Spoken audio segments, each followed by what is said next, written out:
안녕하세요. 책을 읽고 소개하는 박사입니다. 오늘부터 기회가 닿는 대로 제 책장에서 뽑아온 책들을 소개해 드릴까 합니다. 이 제가 읽은 책도 있고요. 사실은 아직 안 읽은 책도 있어요. 이 책을 고른 기준은 호기심을 불러일으켜 읽고 싶어지는 책입니다. 요즘 제가 읽고 있는 책들이기도 하고요. 물론 읽은 책은 좋은 책이니까 소개를 하고 싶어서 가지고 왔고요. 저에게도 좋았으니까, 그리고 호기심을 불러일으켰으니까 여러분들께도 그러하리라고 믿습니다. 그래서 이 코너의 부제를 당신이 읽고 싶어 할 그 책으로 정했습니다. 이 책 읽기라고 하는 건 현재 진행형이죠.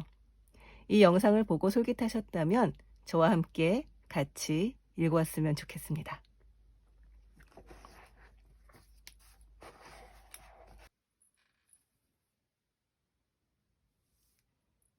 이 첫 번째 책은 아라 글 그림에 다 같이 흘러내리지라는 그림책입니다. 이 정말 아주 사랑스러운 책인데요. 이 책을 쓰고 그린 아라 선생님은 아무래도 고양이를 키우시는 것 같아요. 고양이 특징을 아주 잘 살리고 있는 그림입니다. 이 인터넷에서 고양이 사진을 많이 다운받아 보신 분이라면 아마 꽤 친숙한 포즈들도 많이 만나실 수 있을 겁니다. 다른 작품으로는 고양이 춤이라는 책이 있는데 저는 사실 이 책이 좀 더 좋더라고요. 이 책은 정말 읽고 있다 보면 같이 흘러내려지고 싶어지는 그런 책입니다. 너무 사랑스럽죠? 네. 첫 책을 이걸로 열었더니 이 다음 책들을 소개하기 전에 우리 집 고양이들과 한번 흘러내리고 오고 싶어집니다. 이 두 번째 책은 잡지입니다. 이 매거진 지 이슈 1, 그러니까 창간호라고 할 수 있죠. 이 제목으로 나란 무엇인가라고 하는 제목이 붙어 있습니다. 이 사실 저는 좀 당황스러웠어요. 이 디자인도 사실 조금 낯설고요. 여기 간지 같은 이렇게 중간중간에 마치 소책자 같은 것들도 끼워져 있네요. 네. 이거는 아예 그냥 다른 책을 붙였는데요. 네. 이 소개글을 읽어보니까 아날로그 무규칙 2종 지식교양 잡지라고 정의를 했는데요. 이 아날로그 무규칙 2종 이런 표현은 1990년대에 황신의 밴드나 이 독립예술 하시던 분들에게서 들었던 표현이 아닐까. 저에게는 거의 지난 세기의 표현인데 2021년을 코앞에 두고 다시 만나니까 조금 새롭더라고요. 그래서 이게 처음에는 별로 이렇게 인상이 좋은 표현 아니었어요. 네. 하지만 굉장히 흥미로운 책입니다. 이 매거진지의 첫 번째 질문은 나란 무엇인가? 이것이 바로 질문이에요. 네. 그리고 필자가 아주 흥미롭습니다. 사회학자, 신경인류학자, 미생물학자, 종교학자, 뇌과학자, 명상가, 건축가, 에세이스트, 만화가 이런 아주 다양한 필자들이 이 질문에 자기 나름의 답을 하고 있습니다. 이 책의 편집장은 김대식 선생님은 뇌과학자예요. 그리고 카이스트의 전기 및 전자공학부 교수입니다.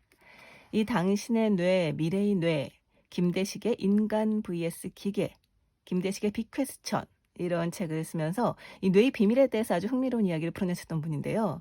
이 뜻밖이다라는 생각이 한편으로는 들고 또 한편으로는 좀 알 것 같다라는 생각이 또 한편으로는 듭니다. 이게 조금 길지만 이 책 같은 경우는 프롤로그를 읽어드리는 게 좀 좋을 것 같아요. 이 김대식 선생님이 쓴 프롤로그입니다. 이게 출판사의 허락을 받진 않았지만 이해해 주시지 않으실까라고 생각을 합니다. 이 책의 그 성격을 굉장히 잘 설명을 하고 있거든요. 한번 읽어보겠습니다. 프롤로그의 제목은 이런 잡지입니다. 아름다운 숲속에 빽빽이 들어선 나무들을 잘라 삶고 찝니다. 이렇게 얻은 펄프에서 불순물을 걸러내고 표백을 해 하얀 종이를 넣습니다. 거대한 종이로를 더 거대한 인쇄기에 넣어 돌리면 글과 그림이 찍혀 나옵니다. 원하는 사이즈로 자르고 묶어주면 드디어 완성되는 책과 잡지. 참 복잡하고 번잡합니다. 이렇게 물어볼 수 있겠습니다. 화면으로 보고 사진으로 찍고 이 세상 어디에나 전달 가능한 온라인 콘텐츠가 가득한 오늘날, 죽은 나무로 만든 종이책과 잡지가 왜 필요할까요? 더구나 오프라인 인쇄물은 정적입니다. 페이지를 눌러도 변하는 것이 없고 동영상은 상상조차 할 수 없습니다. 미래 소비자라는 젠지는 물론이고 밀레니얼조차도 종이 매체를 잘 찾지 않습니다. 그런데 종이로 만든, 움직이지도 않고 동영상도 나오지 않는 잡지가 이렇게 또 새로 나왔습니다. 무모한 걸까요? 아니면 죽어가는 매체에 대한 오마주일까요? 먼저 생각해 볼 일이 있습니다. 과거, 현재, 그리고 미래의 차이는 무엇일까요? 미래는 아직 존재하지 않는 것이고 과거는 현재의 우리가 더 이상 바꿀 수 없는 것들의 합집합이었습니다. 30만 년 전 호모사피엔스가 동아프리카에서 탄생한 후부터 비교적 최근까지 그랬습니다. 과거 기록과 역사를 왜곡하려는 시도는 언제나 있었지만 아날로그 세상에서는 완벽한 복제와 왜곡이 불가능합니다. 아무리 과거를 바꾸려 해도 왜곡의 흔적 역시 함께 보존되기 때문입니다. 온라인 세상이 등장하자 이 모든 게 바뀌었습니다. 완벽한 복제가 가능한 온라인 세상에선 오리지널과 복제의 차이가 무의미해집니다. 디지털 콘텐츠는 언제나 재창출 가능하기에 온라인 세상에서의 과거는 현재의 내가 추구하는 미래를 위해 언제든지 변형되고 재해석될 수 있습니다. 과거와 미래 모두 이기적인 현재의 노예가 되어가는 세상을 우리는 지금 경험하고 있을지도 모릅니다. 콘텐츠도 여기서 예외가 될 수 없습니다. 모든 것이 변하는, 아니 반드시 변해야 하는 온라인 세상의 필연성 덕분에 빠른 변화가 가능해졌습니다. 그 결과 얄팍함은 어느새 흥미로움이 되었고 변치 않는 깊은 의미는 지루함이 되어버렸습니다. 이 시점에 질문해 봅니다. 아날로그 콘텐츠는 정말 지루하기만 한 걸까요? 깊은 생각은 어쩔 수 없이 멋없고 정형화되어야 할까요? 스크린 터치 한 번으로 다른 동영상으로 점프할 수 있는 온라인 콘텐츠보다 더 쿨하면서 동시에 생각과 마음을 터치해 나의 시선과 삶을 점프하게 해주는 오프라인 콘텐츠는 불가능한 걸까요? 깊이와 흥미로움의 경계를 가볍고 자유롭게 오고 가고 싶었습니다. 누구나 한 번쯤 품게 되는 질문을 지금의 문장과 감각으로 나누어 보고 싶었습니다.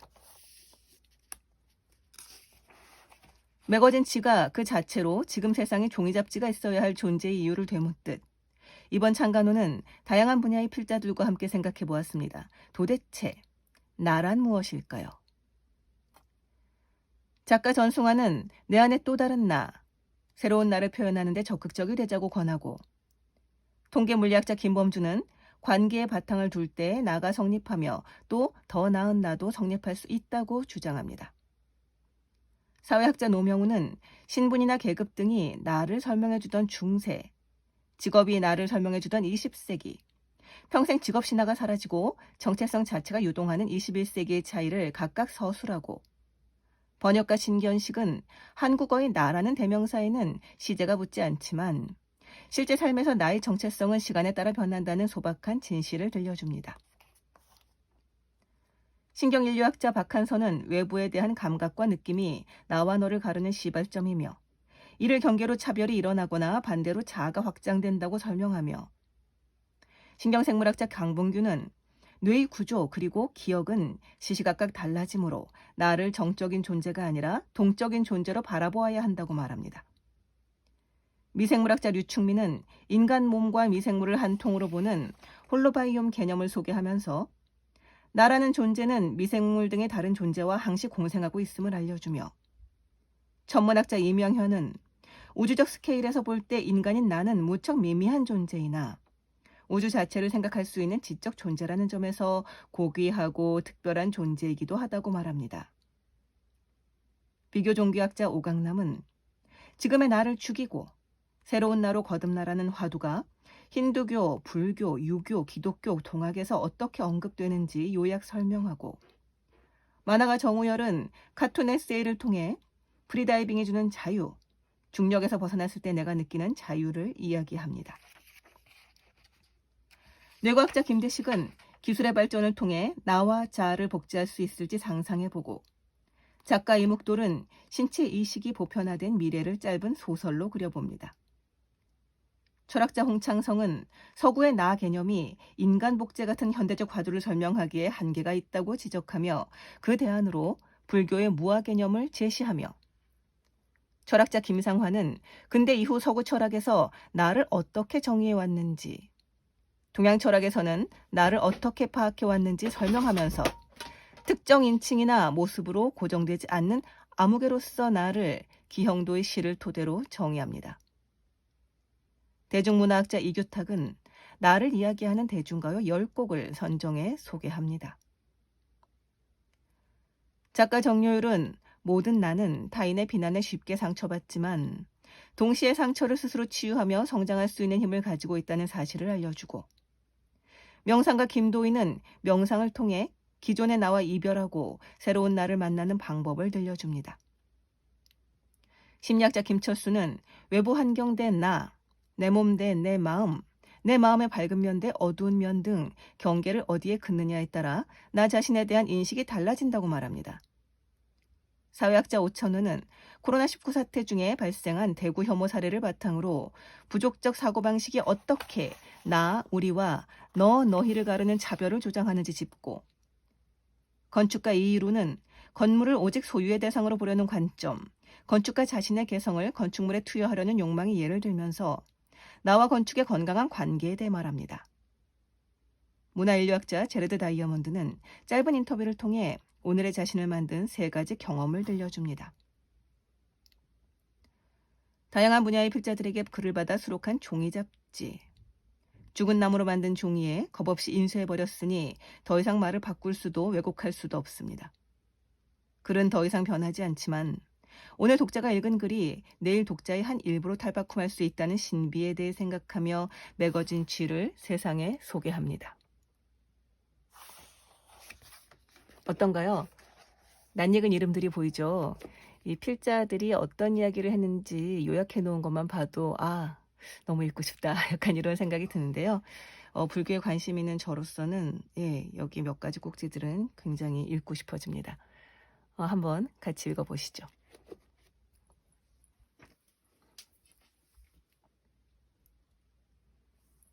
이 3번째 책은 조에너 메이시의 붓다의 연기법과 인공지능입니다.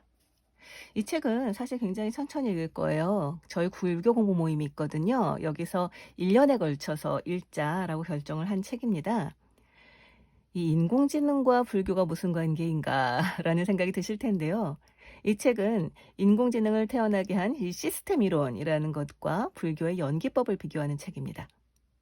유럽 중세 시대부터 시작된 시스템 이론이 불교 연기법과 매우 흡사하다라는 것을 발견한 저자가 이 둘의 공통점을 정리한 책이죠. 이 책은 그 과정에서 현재를 살고 있는 우리가 혼란을 느끼고 있는 생명이나 생태, 윤리 등에 관한 아주 철학적인 토대를 아주 명쾌하게 정리할 수 있도록 도와줍니다. 도와준다고 합니다. 사실은 저도 아직 다 안 읽었어요. 이 책의 저자인 조에너 메시 선생님은 생태 철학자인데요. 이 단순한 이론가가 아니라 평생을 평화운동과 환경보호운동의 한복판에서 겪어내신 분입니다. 이 학문을 사회활동을 통해 검증을 하고 그 결과를 학문의 근거로 아주 설득력 있게 제시를 하는 쉽지 않지만 매우 강력한 방법으로 이 책을 쓰고 있습니다. 이 단어들은 좀 어려운데요. 그래도 이 조에너 메이시 선생님의 생각을 정리한 단락을 좀 읽어드리겠습니다. 이 머릿말의 일부입니다. 그래서 계층적 실죄관이 붓다의 초기 가르침의 진실이 아니라는 것을 내가 깨닫기까지는 상당 기간의 고집스러운 초기 경전 연구가 필요했다. 의존적 상호 발생으로부터 독립된 실제의 양상은 하나도 없으며 열반, 즉 괴로움이 멸진한 상태도 예외는 아니다. 괴로움뿐만 아니라 괴로움으로부터의 해탈도 상호 인과유의라고 하는 법칙에 의해 나타나며 초현상적인 절대자는 필요가 없다. 나는 많은 서양 사상과 힌두 철학을 오염시킨 인과를 단일 방향으로 보는 생각들로부터 철저하게 벗어난 이 상호 인과율에 깊은 감명을 받았다. 이러한 인식은 내가 불교를 접한 지 약 8년 후에 만났던 일반 시스템 이론에 의해 촉진되었다. 1. 실제를 과정으로 보는 시스템 철학의 시각. 물질적 또는 정신적 사건들의 자지 조직화 패턴에 대한 시스템 철학의 인식. 그리고 이들 자연 시스템의 역동성 속에 법칙이 있다고 인정하는 점이 붓다의 가르침과 놀랄 만큼 일치한다는 인상을 주었다. 연기설과 마찬가지로 시스템 이론은 인과 유를, 속발하는 사건이 그물처럼 짜여있는 회로에 발생하는 상호적인 것으로 본다. 나아가 일반 시스템 이론은 그 데이터를 현대의 물질과학과 생명과학에 의존하고 있기 때문에 이런 상호적 인과율이 관측 가능한 우주 전체에서 작용하고 있음을 밝히고 있다. 이것은 내가 초기 불경 속에서 연기설의 폭과 중요성을 알아내는 데 도움을 주었다. 시스템 이론은 몸과 마음의 관계, 과거 행동의 현재 선택과의 관계, 사회와 자연에 대한 자아의 관계에 관한 붓다의 독특한 가르침을 밝혀준다. 역으로 나는 또한 불교 교리가 시스템 이론의 개념들의 중요성을 조명해준다는 것을 알게 되었다. 따라서 나는 불교를 활용해서 시스템 이론을 해석하고 시스템 이론을 이용해서 불교를 해석하면서 나 자신이 두 사상 체계 사이의 상호 해석을 수행하고 있다는 것을 알게 되었다. 초기 불교와 현대의 시스템 이론은 그 기원과 목적의 명백한 차이에도 불구하고 각기 양편이 이야기하고 있는 것을 해명할 수 있는 것이다. 제가 줄을 치면서 여기다 1이라고 써놨는데 읽으면서 저도 모르게 1이라고 읽어버렸네요. 감안하고 들어주시기 바랍니다. 굉장히 흥미롭죠?